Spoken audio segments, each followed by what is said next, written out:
السلام علیکم ناظرین، میں ہوں آپ کا میزبان سمیع ابراہیم۔ پہلے ایک نظر آج کی ٹاپ سٹوریز پر۔ شہباز شریف کے 2 چکر، چودھری نثار بدستور ناراض، پرویز رشید نے تصدیق کر دی۔ خان صاحب کی دھمکیاں جاری، حکومت بنانے کے لیے سرگرم۔ آپریشن ضرب عضب جاری، فوجی ترجمان حاضر، حکومتی ترجمان غائب۔ کرو گے فوج جدوجہد کرو گے، ایمان سے کرو گے، خدا کی قسم کرو گے۔ 5 جولائی 1977 جمہوریت پر شب خون کی ایک ایسی داستان جس نے پاکستان کی تاریخ بدل دی۔ اگر پاکستان کے سیاسی منظرنامے پر دیکھیں، پاکستان کے سیاسی درجہ حرارت کو دیکھیں تو خاصی گرمی نظر آتی ہے۔ ایک طرف عمران خان صاحب اپنی تیاریوں میں مصروف نظر آ رہے ہیں کہ 14 اگست کو ہر حال میں وہ سونامی مارچ لے کے جائیں گے اسلام آباد۔ دوسری جانب طاہر القادری صاحب بھی عنقریب یوم انقلاب کا اعلان کرنے والے ہیں، لیکن حکومت کی ہمیں اب کوشش نظر آ رہی ہے کہ وہ ٹھنڈا کرنا چاہتی ہے اس سارے معاملے کو، اور یہ کہا ہے پرویز رشید صاحب نے کہ جو عمران خان صاحب کی ڈیمانڈ ہے اس پر وہ گفتگو کرنے کے لیے تیار ہے۔ 4 حلقوں میں وہ دوبارہ گنتی کے لیے تیار ہے، ووٹوں کی شناخت کے لیے اس معاملے پر وہ سنجیدگی سے غور کر سکتے ہیں، یہ کہنا ہے پرویز رشید صاحب کا۔ اور دوسری جانب اگر ہم مسلم لیگ نون کے اندر نظر ڈالتے ہیں تو وہاں پر بھی ہمیں خاصا انتشار نظر آتا ہے۔ چودھری نثار علی خان ناراض ہیں، پرویز رشید صاحب نے بھی اس کو کنفرم کر دیا ہے۔ شہباز شریف صاحب 2 دفعہ ان سے ملاقات کر چکے ہیں، بہت سارے ایم این ایز نے بھی چودھری نثار صاحب سے ملاقات کی، لیکن ان کی خفگی ابھی تک دور نہیں ہو سکی۔ اب بتایا یہ جا رہا ہے کیونکہ وزیر اعظم لاہور پہنچ چکے ہیں کہ چودھری نثار صاحب بھی لاہور آئیں گے اور یہاں پر گفتگو ہوگی مزید، اور اب دیکھنا یہ ہے کہ کیا وہ اس حوالے سے ان کی ناراضگی ختم ہوتی ہے یا نہیں۔ آج مسلم لیگ نون کے جناب طارق عظیم صاحب ہمارے ساتھ ہیں، سینیٹر، بڑی گہری نظر ہے ان کی سیاست پر اور وہ مسلم لیگ نون کے معاملات کو بہت بہتر طریقے سے جانتے ہیں۔ ان سے پہلے بات کریں گے کہ چودھری نثار علی کی خفگی کا کیا معاملہ ہے، اور پھر بعد میں ہمیں جناب اعظم سواتی جو تحریک انصاف سے جن کا تعلق ہے وہ بھی جوائن کریں گے، تو پھر ان سے یہ گفتگو کریں گے کہ اب جو مسلم لیگ نون نے انیشیٹو لیا ہے تحریک انصاف اس کے بارے میں کیا سوچتی ہے۔ سب سے پہلے طارق عظیم صاحب بہت بہت شکریہ ہمیں جوائن کرنے کا۔ یہ بتائیے کہ چودھری نثار علی صاحب ناراض ہیں اور ہم یہ جاننے کی کوشش کر رہے ہیں کہ کوئی ایسا ایریا طے کیا آپ کی قیادت نے کہ ان کو کس طریقے سے منایا جائے، ان کی جو خفگی کی وجوہات ہیں کس طریقے سے ان کو دور کیا جائے، کیونکہ ایک بڑی وجہ تو بتائی جا رہی ہے وہ پرویز مشرف صاحب کا کیس ہے۔ دیکھیے، ایک اچھی سیاسی جماعت وہ ہوتی ہے جس میں کہ اختلاف رائے کو ہوا دی جا سکے، جہاں بیٹھ کے لوگ اپنے لیڈرشپ سے کسی ایشو پہ بھی اس کی مخالفت بھی کر سکیں، آرگومنٹ بھی کر سکیں، تو یہ کوئی بری بات نہیں ہے۔ اگر کسی ایشو پہ ان کے اختلافات ہیں تو برا اس کو نہیں سمجھنا چاہیے۔ ویسے ان کی حالات جو تھے وہ ان کی طبیعت خراب تھی، اینجیوگرافی ہوئی ان کی، یہاں پہ آپ کو پتا ہے کہ اسلام آباد میں راولپنڈی میں ان کے ہسپتال میں بھی وہ داخل رہے، تو یہ دونوں چیزیں اکٹھی چل رہی ہیں، کوئی ایسی بات نہیں ہے، اس میں نہ کوئی گھبرانے والی بات نہیں، نہ ہمیں کوئی کسی کا خطرہ ہے، لیکن اختلافات ہوتے ہیں، ہر پارٹی کے اندر کی ایشوز پہ مختلف رائے پائی جاتی ہے، اس میں کوئی بڑی بات نہیں ہے۔ ٹھیک ہے، لیکن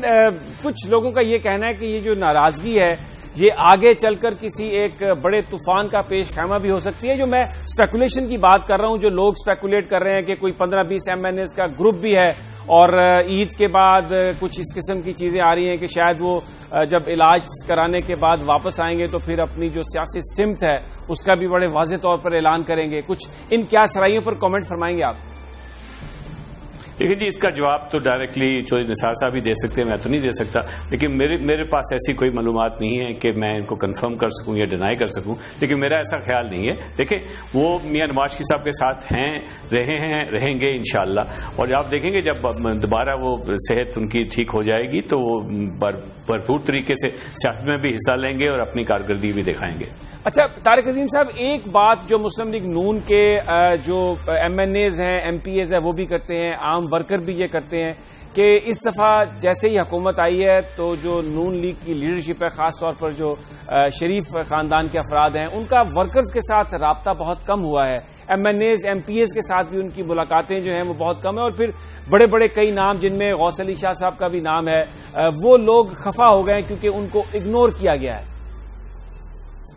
جی اگنور کسی کو نہیں کیا گیا سمیع صاحب. جو ہوا یہ ہے کہ ہم نے بہت ہی مشکل حالات میں حکومت سنبھالی ہے. بہت سارے ڈیفیکلٹ ایشوز ہیں ہمارے پاس. دہشت گردی ہو جائے, اکنامی کا ریوائول ہو جائے, فارن ڈائریکٹ انویسٹمنٹ ہو جائے, فارن ریلیشنز ہو جائے, یو نیم اٹ. ہمارے پاس پرابلمز ہمارے نے انہیریٹ کی تھی. ہم نے پہلے ہماری پرائرٹیز یہ ہوتی ہیں کہ سب کو حل کیا جائے, نہ کہ یہ کہ ہم اپنے لوگوں کے ساتھ مل بیٹھ کے گپیں لگائیں. وہ بھی ہوگا انشاءاللہ جب حالات ٹھیک ہو جائیں گے, لیکن بہت سارے حالات ہیں اس وقت. آپ دیکھیں ہم حالت جنگ میں ہیں, دہشت گردی کے خلاف ہماری جنگ جاری ہے. پرائم منسٹر صاحب ایوری ڈے ہی میٹس پیپل. یہاں پہ پارلیمنٹ میں بھی اپنے دفتر میں ملاقات کرتے ہیں, پرائم منسٹر ہاؤس میں ملاقاتیں ہوتی ہیں, لاہور جاتے ہیں وہاں ملاقاتیں ہوتی ہیں. تو یہ بات کہنا کہ وہ کسی سے مل نہیں رہے یا کسی وجہ سے کوئی لا تعلقی کی بات ہے, ایسی بات کوئی نہیں ہے. نواز شریف صاحب نے دوبارہ سنبھالی حکومت تو بہت سارے لوگوں کا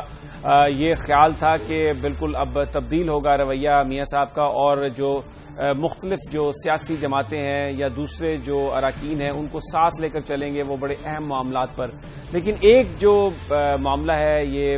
دہشت گردی کے خلاف جنگ کا, بہت سارے جو سیاسی جماعتیں ہیں ان کا یہ کہنا ہے کہ ہم نے جب مینڈیٹ دیا ان کو مذاکرات کرنے کا, تو اس کے بعد اگر وہ مذاکرات ناکام ہوئے تھے تو یہ کام تھا حکومت کا کہ وہ تمام سیاسی جماعتوں کے قائدین کو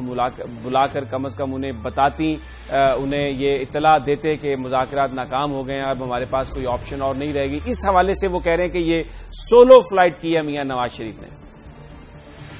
جی ایسی بات نہیں ہے. جب اے پی سی ہوئی تھی تو بڑا کلیئر کٹ ایک میسج تھا, بلکہ میں تو کہوں گا اس سے پہلے بھی. آپ کو یاد ہوگا اکتوبر 2008 میں جب جوائنٹ سیشن ہوا تھا ہاؤسز آف پارلیمنٹ کا, تو اس میں بھی یہ بات کی گئی تھی کہ جو پہلے ہم بات کریں گے ڈائلاگ کی بات ہوگی, ڈیولپمنٹ کی بات ہوگی, اور سب سے آخر میں ڈیٹرنٹ کی بات ہوگی, یعنی کہ یوز آف فورس کی بات ہوئی تھی. اور اس کے بعد جتنی بھی اے پی سیز ہوئی سب نے یہی کہا کہ ہمیں ڈائلاگ پہلے کرنا چاہیے. آخر جو اے پی سی ہوئی اس میں بھی, لیکن اس میں اختیار دے دیا گیا تھا میاں صاحب کو کہ ایک ان لمیٹڈ ٹائم کے لیے تو نہیں چلتے رہنے, ڈائلاگ نہیں چلیں گے. ایک وقت ہوگا کہ اگر ایسا وقت آئے گا جس پر جا کے آپ سمجھے کہ ڈائلاگ جو ہے فردر اس کو ہم نہیں لے کے چل سکتے, تو وہاں پہ فورس اگر ضرورت کرنی پڑی تو پرائم منسٹر صاحب کے پاس یہ اختیارات تھے کہ وہ آرمی کے ساتھ ان کے مشاورت کے ساتھ وہ ڈیسائیڈ کریں, فیصلہ کریں کہ اب وقت آ گیا ہے کہ ایکشن ہونا چاہیے وہاں پہ. اور یہ فیصلہ جو تھا آرمی کو انہوں نے حکم دیا کہ اب ٹائم آ گیا ہے کہ مذاکرات فردر نہیں ہو سکتے. ایک ڈیڈ لاک ہو گیا تھا مذاکرات میں اور ایک ہی طریقہ رہ گیا تھا. وہ بڑا مشکل ایک فیصلہ تھا, اتنی آسانی سے فیصلہ نہیں کیے جاتے اس قسم کے, لیکن فیصلہ کرنا پڑا ان کو کہ بہرحال اب ایک ہی طریقہ ہے کہ اس کو جنگ کی صورت میں یا دہشت گردی کو ختم کرنے کے لیے آرمی کو استعمال کیا جائے. ٹھیک ہے, بڑی امپورٹنٹ بات کہی ہے آپ نے. طارق عظیم صاحب کے وزیر اعظم صاحب کے پاس سے اختیار تھا اور انہوں نے اپنے اختیار کا استعمال کیا. طارق عظیم صاحب یہ بھی کہہ رہے ہیں کہ گھبرانے کی بات نہیں ہے, نثار علی خان صاحب بالکل نہیں چھوڑیں گے مسلم لیگ نون, اور یہ جو اسپیکولیشن ہے اس پر وہ کامنٹ نہیں کر سکتے کہ چھوڑنے والے ہیں نثار صاحب یا ان کی ناراضگی آگے جا کر بڑھ جائے گی. یہ کہنا ہے طارق عظیم صاحب کا کہ وہ ان باتوں پر, ان اسپیکولیشنز پر وہ کامنٹ نہیں کر سکتے. ناظرین یہاں پر ہم بریک لیتے ہیں. بریک کے بعد تحریک انصاف کے رہنما جناب اعظم سواتی بھی ہمیں جوائن کریں گے, اور جو اس وقت لانگ مارچ کی بات ہو رہی ہے اس کے حوالے سے مسلم لیگ نون نے یہ کہا ہے کہ وہ جو مطالبات ہیں عمران خان صاحب کے ان پر سنجیدگی سے غور کرنے کے لیے تیار ہے, لیکن اس پر ہم گفتگو کریں گے بریک کے بعد.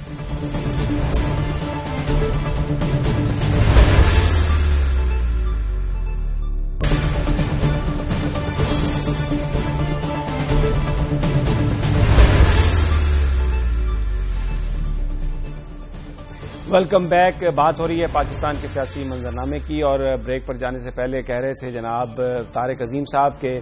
جو پاکستان مسلم لیگ نون کی قیادت ہے اس کے ورکرز کے ساتھ بھی ناراضگی ختم ہو جائے گی, اور جیسے ہی حالات اچھے ہوں گے تو لیڈرشپ جو ہے وہ تمام ان ملاقاتوں کا سلسلہ بھی شروع کرے گی جو ہونی چاہیے. لیکن ابھی اس وقت حالات ایسے ہیں کہ فوکس کیا ہوا قیادت نے معاملات کو بہتر بنانے کے لیے. اب ہمیں جناب اعظم سواتی صاحب نے بھی جوائن کیا ہے اور اس پر ان سے ہم بات کریں گے. اعظم سواتی صاحب یہ بیان فرمائیے کہ یہ کہا ہے مسلم لیگ نون کی جانب سے جناب پرویز رشید صاحب نے کہ وہ تمام جو مطالبات ہیں عمران خان کے ان پر سنجیدگی سے غور کرنے کے لیے تیار ہے, تو گفتگو میں جائیں گے آپ. لانگ مارچ ملتوی ہونے کا کوئی آپ کو نظر آتا ہے, کوئی ارادہ ہے؟ دیکھیں جی, میں تو کل آفٹر نون کے اندر ہماری میٹنگ تھی اور اس میں تقریباً جو ہمارے کور کمیٹی کے تقریباً کچھ شخصیات جو ہیں وہ شامل تھی, اور اس وقت جو ہے مجھے تو یہ حکم دیا گیا کہ میں جا کر اپنے صوبے کے اندر جو ہے تیاری کروں اور آج جو ہے میں نے اپنے ڈسٹرکٹ سے اس تیاری کو جو ہے شروع کر دیا ہے مانسہرہ سے. اگر پہلی بات تو یہ ہے کہ پرویز رشید صاحب جو ہیں بڑے اچھے آدمی ہیں, میرے بڑے قریبی دوست ہیں, لیکن وہ کبھی سنجیدہ بات کرتے نہیں ہیں. اللہ کرے کہ یہ سنجیدگی جو ہے نون لیگ کی جو اس وقت حکومت ہے, جس کو ہم معافی چاہتا ہوں لیکن جیلی حکومت ہے, تو اس جیلی حکومت کو جو ہے تھوڑا سنجیدگی سے ہو جائے, کیونکہ ملک اس وقت متحمل نہیں ہو سکتا. اور ظاہر ہے کہ یہ ہماری عمران خان ہی جو ہے فیصلہ کرے گا اور ہم لوگ مشاورت سے جو ہے یہ فیصلہ کریں گے, لیکن ابھی تک کوئی ایسی سنجیدگی ہم نے حکومت کے عمل کے اندر جو ہے وہ نہیں دیکھی. اللہ کرے کہ آ جائے, اللہ کرے کہ آ جائے. اور یہ ہم اپنی ذات کے لیے نہیں کر رہے ہیں, میں پھر آپ کے جو ناظرین ان کو بتا رہا ہوں کہ اپنی ذات کے لیے نہیں. عمران خان کا اور نواز شریف صاحب کا کوئی ذاتی جھگڑا نہیں ہے, ہمارے عزت کے رشتے ہیں, ہم ایک دوسرے کے لیے عزت اور دعاؤں کا رشتہ ہے. لیکن کیا انصاف اور جمہوریت جو ہے یہ بچ سکتی ہے جبکہ ہم نے دھاندلی کا الزام نہیں لگا, بلکہ دھاندلی ہم نے باقاعدہ طور پہ جو ہے پروف کیے, ثبوت دیے ہیں دلائل سے. ٹھیک ہے, میرے اپنے حلقے کے اندر جو ہے 93,000 ووٹ 2008 کے مقابلے میں زیادہ پڑے ہوئے ہیں, اور 3 مہینے سے جو ہے اسٹے آرڈر لگا ہوا ہے. سپریم کورٹ نے پچھلے منڈے کو قائم علی شاہ کا میرا حال ایک کیس تھا, اس کے اندر یہ کہا کہ یہ غیر قانونی اسٹے آرڈر ہے, ان کو فوری طور پہ ختم کیا جائے. 3 مہینے سے میرے ڈبے جو ہے وہاں پہ ناظرہ کو گئے ہوئے ہیں اور یہاں پہ اسٹے آرڈر لگے ہوئے. ٹھیک ہو گیا, ٹھیک ہے, آپ ہمارے ساتھ ہی رہیے. یہ تو اپنا طارق عظیم صاحب آپ کی حکومت کو بھی جعلی مان رہے ہیں, حالانکہ یہ بھی انہی انتخابات میں الیکٹ ہوئے جن میں آپ الیکٹ ہوئے. نظر نہیں آ رہا کہ تحریک انصاف اب جو آپ کی جماعت کا انیشیٹو ہے اس پر کوئی اس کو غور کرنے کے لیے تیار ہے؟ سمیع صاحب دیکھیں, ابھی ہمیں اگر جمہوریت کو آگے لے کے چلنا ہے تو اس طریقہ کار سے ہمیں نکلنا ہوگا کہ جو آدمی جیت جاتا ہے وہ کہتا ہے جی فری اینڈ فیئر الیکشن ہوئے ہیں, جو ہار جاتا ہے وہ کہتا ہے جی دھاندلی ہوئی ہے. یہاں پہ تو کوئی ماننے کو تیار نہیں ہوتا ہے, کاؤنسلر ماننے کو تیار نہیں ہوتا کہ وہ ہار گیا ہے. دیکھیں یہ کیسے ہو سکتا ہے کہ ساری جگہ پہ دھاندلی ہوئی ہو سوائے KPK میں دھاندلی نہیں ہوئی, وہ اس وجہ سے دھاندلی نہیں ہوئی کہ وہاں پہ یہ جیت گئے. اب یہ بڑی عجیب سی بات ہے, ایک ہی الیکشن کمیشن ہے, ایک ہی ریٹرننگ آفیسرز ہیں, وہی لوگ مانیٹر کر رہے تھے وہاں پہ, وہی لوگ مانیٹر باقی 3 صوبوں میں کر رہے. 3 صوبوں میں تو دھاندلی ہوئی لیکن ان کے صوبے میں دھاندلی نہیں ہوئی. عمران خان صاحب جیت جاتے ہیں تو ٹھیک ہے, عمران صاحب ہار جاتے ہیں تو دھاندلی ہو گئی. یہ بات ٹھیک نہیں ہے, میرا خیال ہمیں اس سے آگے نکلنا چاہیے. ایک بات ضروری بات ٹھیک ہے کہ اگر ہم دیکھیں کہ کیا ہمارا سسٹم پرفیکٹ ہے, اس میں کوئی ضرورت ہے اس کو ٹھیک کرنے کی, بالکل ضرورت ہے. پرفیکٹ سسٹم کوئی نہیں ہے ہمارا, اس کو ٹھیک کرنا ہے. اسی وجہ سے پرائم منسٹر صاحب نے خود خط لکھا اسپیکر صاحب کو کہ ایک کمیٹی کانسٹیٹیوٹ کی جائے, جس میں بڑی خوشی کی بات ہے خود PTI والوں نے اپنے بندے نامینیٹ کیے, دوسری ساری لیڈنگ پارٹیز نے نامینیٹ کیے. کیا یہ اچھا ہو کہ ہم سب بیٹھیں, وہ کوشش کریں کہ اس میں جو بھی خامیاں ہیں ان کو دور کیا جا سکے, تاکہ آنے والے جو الیکشن جب کبھی بھی ہوں انشاءاللہ 4 سال کے بعد جب الیکشن آئیں گے تو اس میں ان خامیوں کو دور کیا جا سکے. یہ تو میں سمجھتا ہوں کہ یہ تو بات ٹھیک ہے, لیکن ابھی سے کہنا شروع کر دینا اور 1 سال کے بعد ابھی تک یہ واویلا جاری رکھنا. اور یہ بھی بات میں ان کی مانتا ہوں کہ جو 120 دن کا جو ٹائم دیا گیا تھا, ہونا تو یہی چاہیے کہ 120 دن کے اندر یہ معاملات جو ہیں ان کو سیٹل کر دینا چاہیے تھا, لیکن اس پہ ہمارا کوئی قصور نہیں ہے. حکومت کا کوئی اس میں زور نہیں ہے کہ ہم جا کے کسی الیکشن ٹریبیونل پہ زور ڈال سکیں کہ وہ آج یا کل ہمیں جو ہے اس کا فیصلہ کر کے دے سکیں. ہم تو صرف جا کے یہی کر سکتے ہیں کہ قانون کے مطابق جو بھی قانون ہے, خواہ کوئی بندہ چلا جاتا ہے ہائی کورٹ میں, خواجہ آصف صاحب کے بارے میں انہی کے بندے جو ہیں 4 دفعہ چلے کورٹ میں گئے ہیں, کورٹ میں اپیئر نہیں ہوئے, بلکہ ان کو 40,000 روپیہ فائن بھی ہو چکا ہے. تو یہ صرف یہ کہنا کہ صرف ہم کورٹ میں گئے ہیں یا ہمارے بندے جاتے ہیں, لیکن وہ بھی ان کا حق ہے, یہ بھی جا سکتے ہیں, کورٹ میں جا سکتے ہیں, ہائی کورٹ میں جا سکتے ہیں, سپریم کورٹ تک جا سکتے ہیں. لیکن میں سمجھتا ہوں کہ اگر یہ کہتے ہیں کہ اس میں اچھا ہونا چاہیے, سسٹم میں جو ہے بہتری آنی چاہیے, تو میں ان سے اگری کرتا ہوں. ان کا ایک طریقہ کار ہے, ماشاءاللہ ان کے 30-40 بندے نیشنل اسمبلی میں موجود ہیں, ایک فورم بڑا اچھا فورم ہے, وہاں پہ ڈیبیٹ کیجئے, سارے مل بیٹھ کے ایک بل لے کے آتے ہیں, الیکشن لاز کو ریفارم کرتے ہیں, دوسری چیزیں جو ریفارم کرنے والی ہیں ان کو بھی ریفارم کیا جا سکے, تاکہ آنے والے الیکشن جو ہے وہ بہتر طریقے سے ہو سکے. ٹھیک ہے. اچھا سوادی صاحب, ایک بات جو آپ کے مخالفین کہہ رہے ہیں کہ اگر آپ نے لانگ مارچ کیا, آپ چلے گئے, لاکھوں لوگ اپنے سپورٹرز اکٹھے کر لیے اسلام آباد میں, اور وہاں پر کوئی کلیش ہو گیا, اگر کوئی آرمی ٹیک اوور ہو گیا, اگر یہ نظام ڈیریل ہوا, تو پھر اس کی رسپانسبلٹی تو ڈائریکٹلی تحریک انصاف پر آئے گی. میرا یہ خیال ہے کہ مطلب اگر حکومت جو ہے سنجیدگی سے سوچتی تو اسی پارلیمنٹ کے اندر ہم یہ کہہ رہے تھے بار بار کہ دیکھیں آئیں, ایک طریقہ کار بنائیں, ہم کبھی بھی جمہوریت کو ڈیریل نہیں ہونے دیتے, ہم آپ کے ساتھ ہیں, لیکن کم از کم اتنا کریں